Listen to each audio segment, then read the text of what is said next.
다 펼치신 줄 알고 우리 함께 읽도록 하겠습니다. 그가 찔림은 우리의 허물 때문이요 그가 상함은 우리의 죄악 때문이라. 그가 징계를 받음으로 우리는 평화를 누리고 그가 채찍에 맞음으로 우리는 나음을 받았도다. 아멘. 오늘은 사순절 두 번째 주일입니다. 사순절 기간은 부활절 전 주일을 뺀 40일간을 예수님의 고난을 같이 기억하고 나누기 위해서 기독교인이라면 반드시 이 날을 지켜야 되는, 또 올해는 또 특별히 코로나19로 전 세계가 어렵지 않습니까? 아침에도 제가 나오면서 봤는데 너무너무 어려운 거예요. IT, 전주에는 도미니카, 베네수엘라, 이루 말할 수 없는 어려움이 우리나라뿐만 아니라 전 세계로 파국적으로 퍼져나가고 있습니다. 그래서 우리가 중요한 것은 죄인인 저와 여러분을 위해서 예수님께서 이 땅에 오셔서 수치와 고난을 당하시고 십자가에 돌아가신 예수님의 삶을 기억하며 경건하고 엄숙한 자세로 예수님이 걸어오셨던 그 길을 우리가 묵상하며 지내는 영적인 훈련 기간이다라고 생각하시면 됩니다.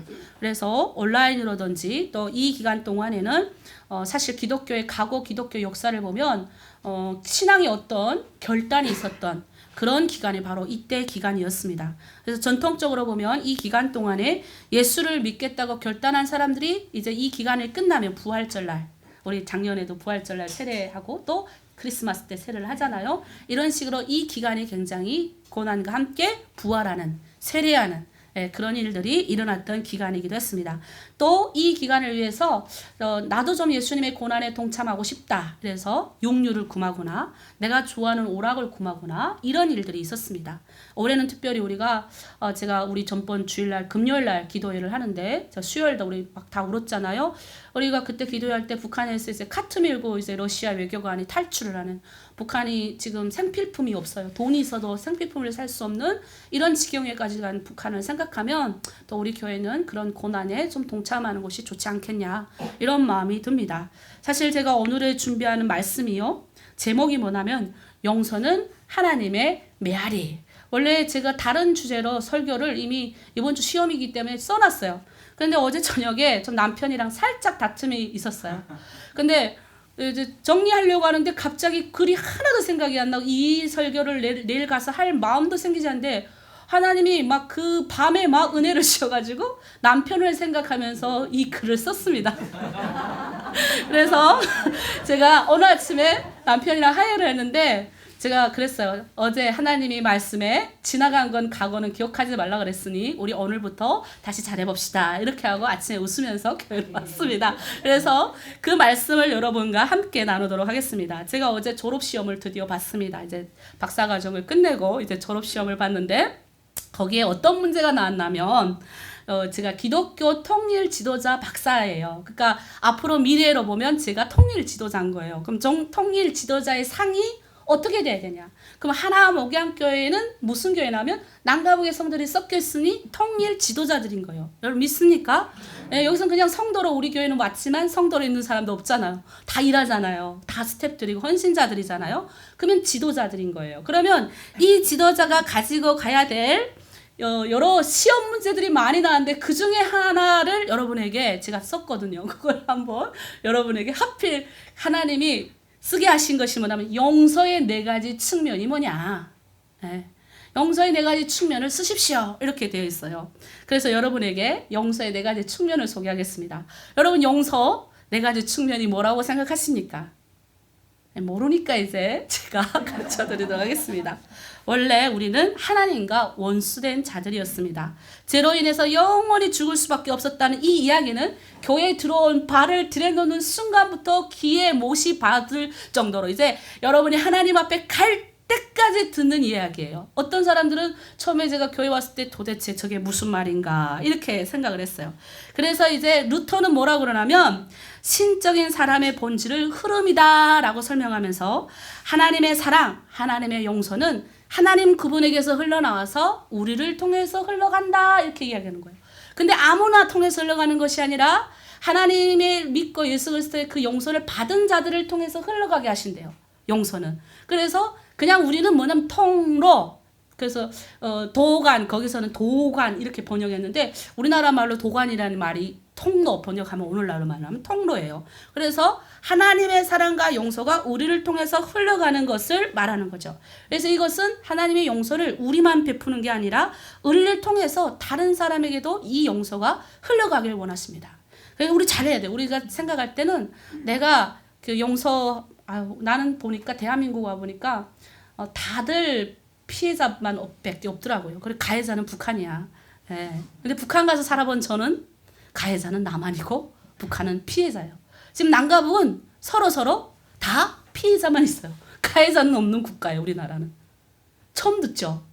예. 첫 번째 측면이 뭐냐면 가해자와 피해자가 다 함께 하나님 앞에 회개해야 된다. 이것이 첫 번째 측면입니다. 원래 우리는 그리스도를 십자가에 못 박은 자들이었어요. 여러분, 우리는 워낙 착한 사람이 아니라 우리는 예수 그리스도를 십자가에 못 박은 자들이고요. 가해자들입니다. 하나님은 우리를 불쌍히 여기셔서 그리스도로 말미암아 우리를 죄 없다 하셨어요. 그래서 우리는 오히려 우리에게 죄 지은 자를 용서하지 않고 자신을 피해자인 것처럼 이야기하고 있는 사람들 기독교 안에도 많이 있더라고요. 제가 원래 분노가 굉장히 많았던 사람이에요. 북한을 다 뒤집어 엎어가지고 총만 있으면 북한 가서 따르랑 따발총 쏴주고 우선 제일 처음부터 죽일 사람 누군지 아시겠죠? 김정일 죽이고 싶었는데 김정일 저보다 먼저 죽어가지고 못 죽이고 막 분노로 이끌이던 이 마음에 하나님이 딱 만나주시니까 뭐라 그러냐면 너도 가해자야. 너희들은 나를 십자가에 못 박인 가해자야. 이렇게 얘기하시는 거예요. 제가 이것을 우리 남북 공동체 대비해 보면 제가 대한민국 와서 너무 가슴이 아팠던 게 정말 6.25 때 너무너무 많은 아픔들이 있었더라고요. 저는 우리만 북한에서 신천지부터 시작해가지고 우리는 어릴 때부터 그런 교육을 받거든요. 남한은 미국에 압제당하는 민족이기 때문에 남한은 우리가 불쌍히 여겨야 되지만 미국 놈은 때려 죽여야 된다 이렇게 배워요. 예, 이런 표현을 좀 써서 또 내가 욕을 먹겠는지 모르겠는데 어쨌든 그런데 와보니 너무너무 상처받은 사람이 많이 있는 거예요. 남한에. 공산군에 온 마을이 멸절당하고 막 죽임을 당하고 6.25 때 위에서 내려오면서 고통당하고 근데 너무 괴로웠어요. 그것 때문에. 근데 제가 북한에 있을 때는 어떻게 배웠냐면 북한 사람들은 다 이게 북한이 엄청난 폭격을 받았어요. 6.25가 터지고 나서 우리는 어떻게 변하면 북한이 남한을 남침한 것이 아니라 남한이 먼저 올라왔다. 이렇게 배우는 거예요. 여기 내려왔더니 국정원에서 처음부터 말해요. 배워주는 게 그거부터 배워줘요. 여러분, 북한이 내려왔습니다. 라고 러시아에서 나온 공식적인 문서를 가지고 우리 교육을 받아요. 국정원에서 때. 그렇게 해서 그때부터 이제 충돌이 막 일어나기 시작하는 거죠. 그러면 가만히 생각해보니까 북한 사람들 입장에서 봤을 때는 가해자가 누구지? 남한 사람들이 봤을 때는 가해자는 북한. 북한 사람이 봤을 때는 가해자가 남한이에요. 왜냐하면 6.25를 기점으로 해가지고 처음에는 북한 사람이 쫙 밀고 내려왔어요. 근데 유엔군이 들어오면서 인천 상륙하면서 쫙 밀고 올라가죠. 압록강까지 갔는데 중공군이 들어와요. 그래서 쫙 밀고 내려오면서 다시 이 38서선에서 엄청나게 싸움이 일어나고 대신 이 밑에는 농사를 지었대요. 3년 동안 이게 없었거든. 근데 중공군이 들어오면서 유엔이 어떻게 했나 미국이 폭탄을 가져다 북한에 가서 엄청 퍼붓어요. 여러분 이거는 제가 거짓말하는 것이 아니라 역사적인 사실입니다. 그래서 북한은 그 두려움이 북한 땅 안에 굉장히 많이 남아있어요. 무슨 두려움이냐면 우리는 쩍 하면 있잖아. 우리 여기 북한 분들 많이 있죠. 그러면 어디를 가요?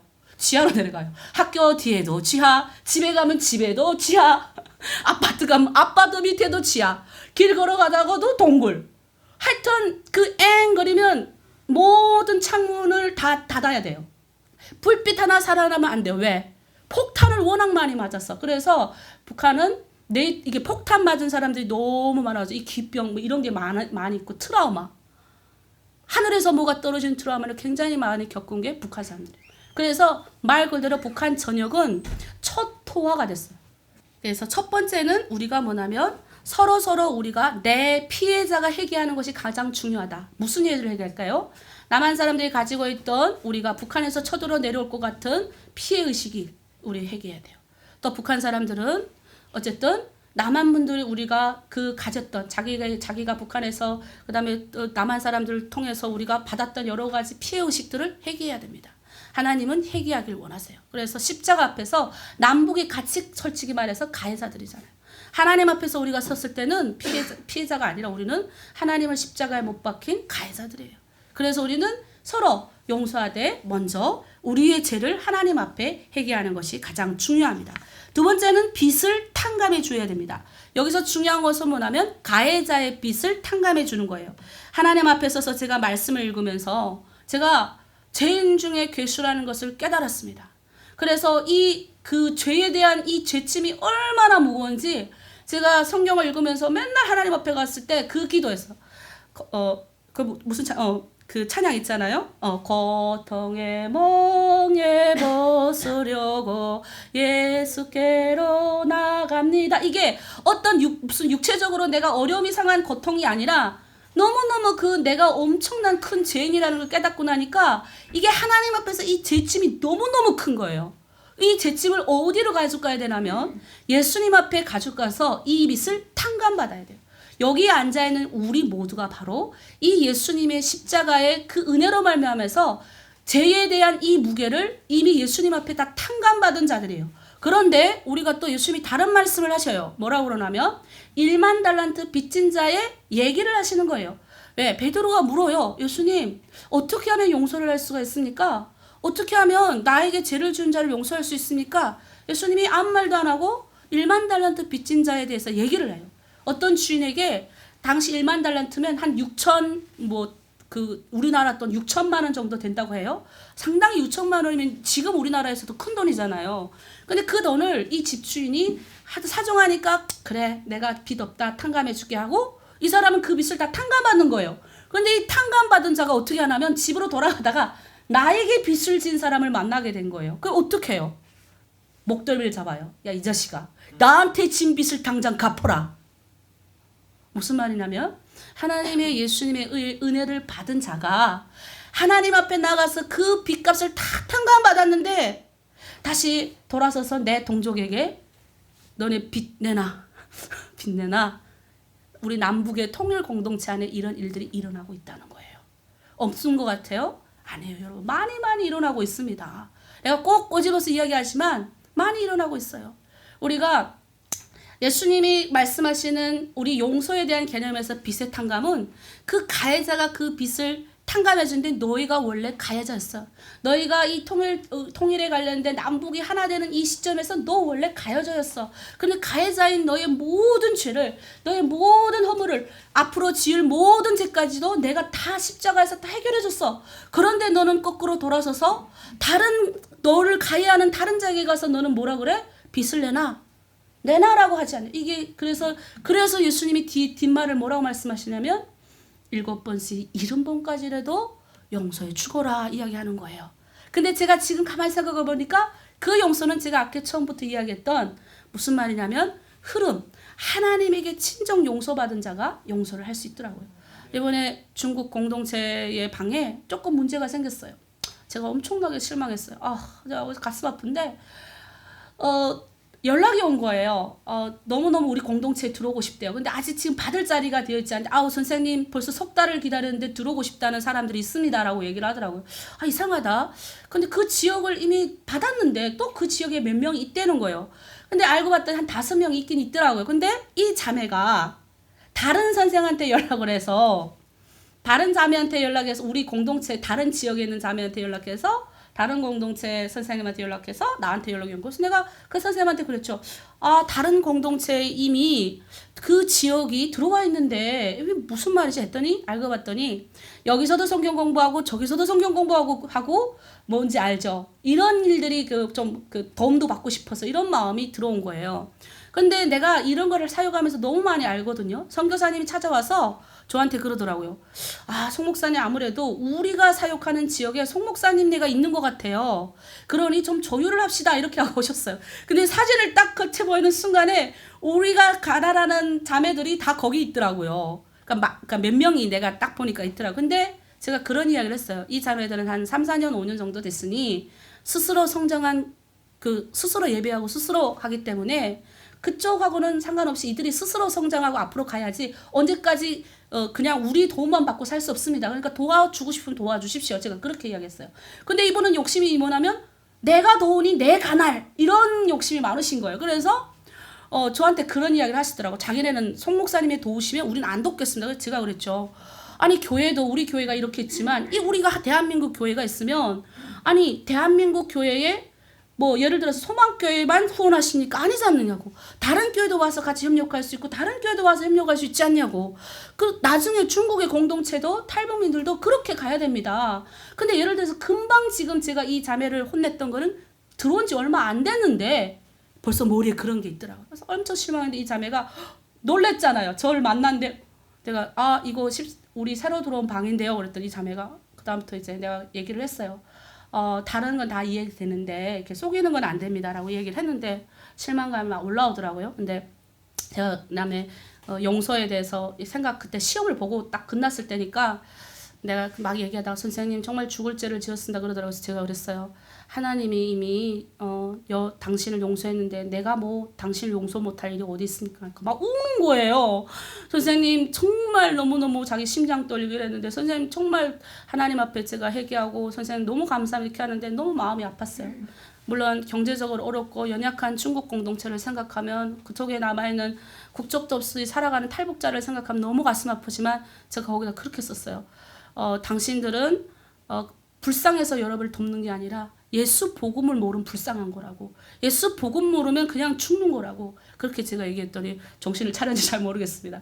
그래서 어제도 저녁에 그 방을 모임하면서 북한에서 내려오신 분들이 어떻게 이 땅 대한민국에서 예수 잘 믿고 성장했는지에 대한 이야기를 하니까 다들 눈이 반짝반짝 하더라고요.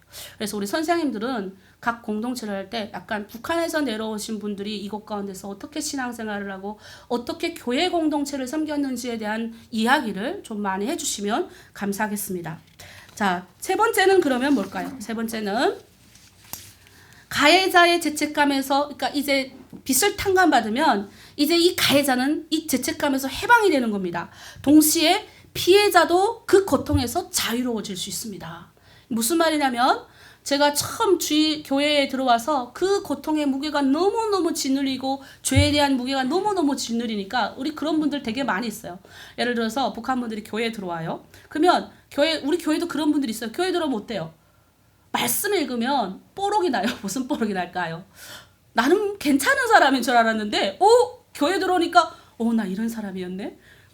나 숨겨야지. 이래도 성령이 나를 안 숨겨요. 드러내요. 막 빛 가운데. 왜냐하면 캄캄한 데 있다가 빛을 딱 들어왔죠. 빛 가운데 들어오면 어둠이 쫙 물러가는 거예요. 그러면서 나한테 오로지 어둠이 물러가니까 내가 이제 감탕에서 살다가 빛 가운데 왔으니까 얼굴에도 묻어있고 이게 다 묻어있을 거잖아요. 그럼 보이는 것처럼 교회 들어오니까 어때요? 겉은 화려하게 막 치장을 했어요. 뭐 명품백도 들고 사람들 봤을 때 누구보다 세상적으로 아주 잘 나가는 사람이었어요. 북한에서도 아주 유명한 대학도 나오고 이랬는데 교회 문 열고 교회 들어와서 말씀을 읽는 순간부터 성령이 함께 작동을 하니 어떡해요? 자기 아무리 명품백 걸쳐서 뭐해요? 자기 허물이 보이니 무너지기 시작하는 거예요. 이 죄책감에서 가해자가 그 빚을 하나님 앞에서 탕감받는 순간에 자유로움. 예수의 십자가 은혜에서 자유로운 은혜를 입어야 돼요. 그래서 우리는 율법으로 이 길을 가는 게 아니에요. 평생 우리는 육체를 입기 때문에 죄를 지을 수밖에 없어요.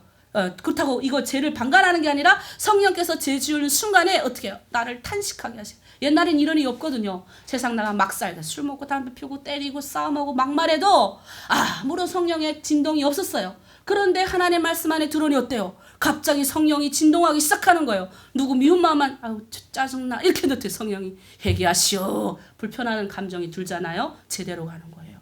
불편한 감정이 들지 않고 교회 왔는데도 이렇게 멋있게 감출 수는 있습니다. 하지만 성령의 사람들은 대화해보면 다 알아요. 저 사람이 지금 이런 성숙한 은혜로 가는지 아니면 자신을 감추는지. 그런데 우리 성령은 그 하나님 앞에서 우리의 모든 죄가 다 뽀록이 나고 다 까발켜지고 주님의 은혜로 새로운 자아를 입고 어떻게 해요? 하나님의 생명을 살리는 자로 멋지게 살아가길 원하시는 거예요. 그래서 절대로 율법은 우리를 정죄하지 못하는 겁니다. 왜?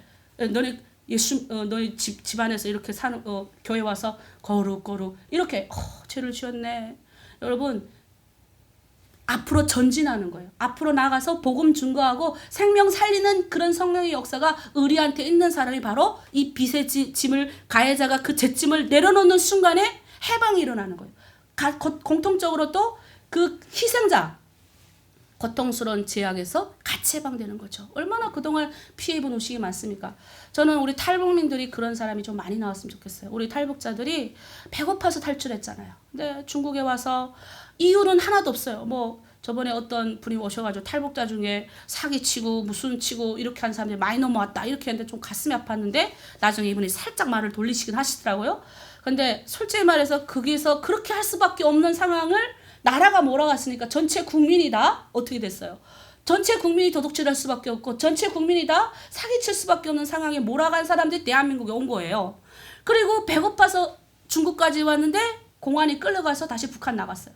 나가서 뭐합니까? 엄청 맞죠. 왜 중국에 갔냐 뭐 이러면서 맞고 그 다음에 죽음보다 더한 연약한 환경에 들어가고 그러면 뭐 분노가 키워져요. 그 다음 중국에 넘어왔는데 또 여성들이 많이 넘어왔잖아요. 억울하게 팔려다니고 당한 고통이 너무 많아요. 너무너무 아픈 거예요. 그러니까 뭐가 생기겠어요? 대한민국에 오면 자유롭잖아요. 육체적인 자유를 얻었잖아요. 분노하는 거예요. 분노. 엄청 분노합니다. 여러분이 남한 사람들이 그냥 북한을 향한 분노는 달라요. 그래서 그 앞장에 보통 우리가 쫙 이렇게 열심히 주여 하는 이 앞에 제가 옛날에 그 앞장에 섰어요. 예. 그 앞장에 서가지고 저 북한 그냥 확 그때는 기도한 게 뭐냐면 하나님의 어떤 용서로 기도한 게 아니라 저 북한 확 뒤져. 솔직히 말해서 우리 목사님이 아까 말씀하셨던 김정일을 당장 오늘 밤 죽여주시옵소서 이렇게 기도한 일선에 섰어요. 제가 부끄럽지만 죄송한 그때 그랬어요. 언제 그 사람을 용서 그 사람은 죄인도 아니야. 저 사람은 악마인 거 악마. 죽어야 돼. 저 사람이 죽어야 북한이 해방될 줄 알았어요. 근데 그 사람이 죽으니까 더 큰 사람이 또 나와가지고 더 괴롭히잖아요. 그러니까 우리 잘못 기도한 거죠. 죽으라고 기도한 것이 아니라 어떻게 해요? 이제는 바뀌어졌어요. 불쌍한 거예요. 내 동족이 불쌍한 거예요. 저번에 여러분 잘 생각해서 해야 돼요. 어제 KBS에서 이산가족 찾기 그게 나왔어요. 제가 처음부터 끝까지 울었어요. 그 KBS 그 이산가족 찾기 막 하는데 와 가슴이 미어지더라고요. 거기서 이제 한 분이 이런 말을 하더라고요. 다시는 전쟁이 없어야 됩니다. 다시는 이 땅에 전쟁이 없어야 돼. 전쟁으로 인해서 생기는 게 뭐냐면 고아들이 그렇게 많이 벌어진대요. 근데 그 고아들이 이제 전쟁이 끝나서 55년도에 통계를 내보니 고아들의 20% 30%가 다 소년 그 범죄자들. 이게 그리고 그 엄마들, 이 여성들이 얼마나 남편들 다 군대 가고 나라를 지키러 가고 여자들만 이 땅에 있었으니 얼마나 많은 어려움과 힘듦과 여러 가지 것들이 있었겠어요. 다시는 이 땅에 그러한 어떤 피해와 그러한 것들이 없으려면 전쟁이 없어야 됩니다. 아니면 우리나라가 전쟁하면 진짜 이거는 남과 북이 붙어서 전쟁 그 어떤 분노로 전쟁을 하면 큰일 나는 거예요. 이게 정말 이건 하나님의 방법이 아닌 것 같아요. 그래서 우리가 그 북한에서 고통당하고 당했던 1세대 실향민들 그리고 이 땅에 나와 있는 우리 탈북민들 저는 이 아픈 기억을 하나님 앞에 내려놔야 돼요. 우리 네 번째가 뭔지 아십니까? 제가 방금 말했던 고통의 기억을 잊게 하는 거죠. 용서의 클라이막스는 죄를 기억하지 않는 거예요. 하나님은 용서하실 때 성혜야 네가 지냈던 모든 죄 과거에 지냈던 죄 너 이제 천국 가기 전까지 짓는 모든 죄까지 이미 내가 다 용서했어. 그리고 내가 너의 죄를 기억도 안 할 거야. 우리는 기억 안 하는 주님 앞에 용서받았다. 그리고 북한을 내 동족은 뭐라 그래요? 야, 너 용서받아야 돼. 너 회개해. 근데 하나님은 그렇게 하지 않는다는 거예요. 정말 용서받은 하나님 앞에서 그런 사람이라면 내려놓게 되더라는 거예요. 제가 정말 분노했어요. 우리 북한에 동상 까부시기 모임, 동까모 모임이 있는 거 아세요? 그 중에 거의 70-80%가 기독교인들이에요, 여러분. 네.